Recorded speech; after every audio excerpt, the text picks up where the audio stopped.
ఆ రోజు ఏం చెప్పింది కాంగ్రెస్ పార్టీ? మేము అధికారంలో వస్తే నిషేధిత జాబితాలోని భూములన్నీ తీసేస్తామని ఎన్నికల ముందు రోజు ఉపన్యాసాలు ఇచ్చిండ్రు. ఇవాళ ఏం చేసిండ్రు? 1 కోటి ఎకరాలు నిషేధిత భూములను నిషేధిత జాబితాలో పెట్టిండ్రు. 1 కోటి ఎకరాలు పెట్టిండ్రు. ఇవాళ ఏమైంది? సెటిల్మెంట్ అయితే తీసేసుడు, లేకపోతే పెట్టుడు. 1 కోటి ఎకరాలు పెట్టిండ్రు. దీని వెనుక ముఖ్యమంత్రి హస్తం ఉంది. ముఖ్యమంత్రి పొంగులేటి ఇద్దరు కలిసి కూడబలుకొనే ఇవాళ భూములు కొల్లగొడతా ఉన్నారు. పేదల రక్త మాంసాలు బీలిస్తూ ఉన్నారు. త్వరలోనే ఇంకో భూ కుంభకోణం కూడా బయట పెట్టబోతున్నా. వీళ్ళిద్దరు కలిసి ఏ రకంగా చేస్తున్నా కొన్ని వందల కుంభకోణాలు ఉన్నాయి. ఆధారాలతో సహా ఒక భూ కుంభకోణాన్ని త్వరలోనే బయట పెట్టబోతా ఉన్నా. అది ఎట్లా చేసిండ్రో ఏం చేసిండ్రో అన్నీ చెప్తా. ఎందుకంటే ఇలా పొంగులేటిది రేవంత్ రెడ్డిది ఫెవికాల్ బంధం. ఇవాళ కొడంగల్ నారాయణపేట లిఫ్టు ముఖ్యమంత్రి నియోజకవర్గం టెండర్ ఎవరికి ఇచ్చిండు? కొడంగల్ నారాయణపేట లిఫ్టు టెండరు పొంగులేటికే కదా నువ్వు ఇచ్చింది. మీ బంధం అంత గట్టిది. నీ నియోజకవర్గంలో వేల కోట్ల రూపాయల టెండర్ ఇదే పొంగులేటి కంపెనీకే ఇచ్చినావు కదా. అంటే మీ ఇద్దరి మధ్య ఎంత బంధం ఉందో అర్థమవుతలేదా? మూసీ నీకు ఇష్టమైన ప్రాజెక్టు కదా మూసీ. ఆ మూసీకి మంచినీళ్లు తెచ్చే, కాళేశ్వరం నీళ్లు తెచ్చే టెండర్ ఎవరికి ఇచ్చినావు? పొంగులేటికే ఇచ్చినావు కదా. నీ కలల ప్రాజెక్టు మూసీ టెండరు పొంగులేటికే ఇచ్చినావు. నీ నియోజకవర్గ కొడంగల్ నారాయణపేట లిఫ్ట్ వేల కోట్ల టెండరు పొంగులేటికే ఇచ్చినావు. ఇక నువ్వు పొంగులేటి మీద యాక్షన్ తీసుకుంటావు అంటే ఎవరు నమ్మాలి? మీ ఇద్దరి మధ్య ఉన్న బంధం అంతా ఇంత కాదు కదా. అన్నీ తెలుసు. బయట పెడతాం, ఇడిచిపెట్టాం. ఇకపోతే ఏ తప్పు జరగలేదంటారు. ఏ తప్పు జరగకపోతే ఎందుకంత భయపడుతున్నారు? ఇవాళ ఇవి 2 లెటర్లు.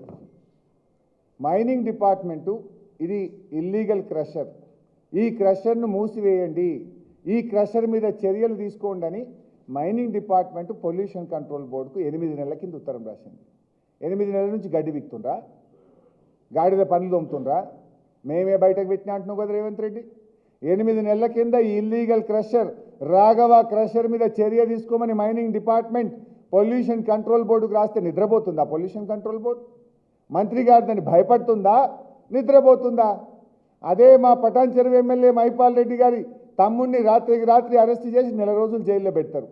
మంత్రి గారు క్రషర్ అయితే అటు పోవడానికి భయపడతారా? ఇది కాదా? ఈ డాక్యుమెంట్లు నిజాలు కావా? తర్వాత మేం బయట పెట్టినాం. ఎప్పుడొచ్చింది లెటరు?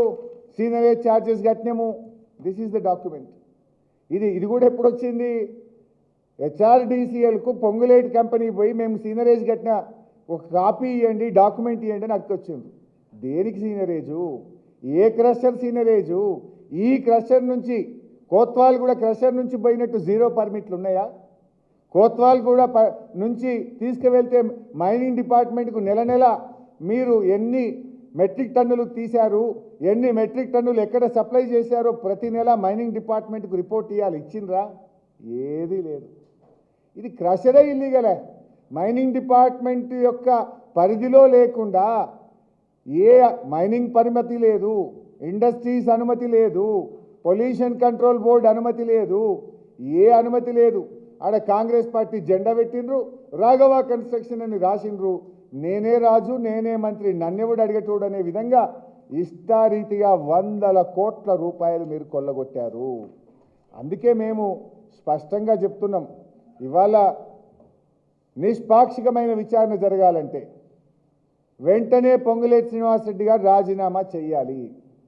లేదంటే ఆయనను వెంటనే బర్తరఫ్ చేస్తేనే నిష్పాక్షికమైన విచారణ జరగడానికి అవకాశం ఉంటుంది. అదర్వైజ్ సిబిసిఐడి అనేది రేవంత్ రెడ్డి జేబు సంస్థ, అది ప్రభుత్వానికి జేబు సంస్థ. సిబిసిఐడి ఏదో విచారణ మంత్రి మీద జరుపుతుంది, నిజాలు బయటకు తీస్తుంది అనేటువంటిది అంత డొల్ల. చరిత్రలో ఎక్కడ కూడా అటువంటి ఉదంతం లేదు. నిజాయితీగా జరగాలంటే, అన్ని విషయాలు బయటకు రావాలంటే సిట్టింగ్ జడ్జి చేత విచారణ జరపండి, మంత్రి గారిని బర్తరఫ్ చేయండి, హౌస్ కమిటీ వేయడానికి ముందుకు రావాలని బీఆర్ఎస్ పార్టీ పక్షాన డిమాండ్ చేస్తున్నాం. తప్పకుండా ఉన్నది.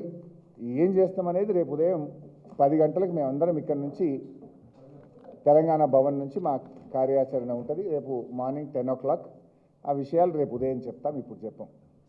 బట్ కార్యాచరణ ఉంటుంది తప్పకుండా. Thank you.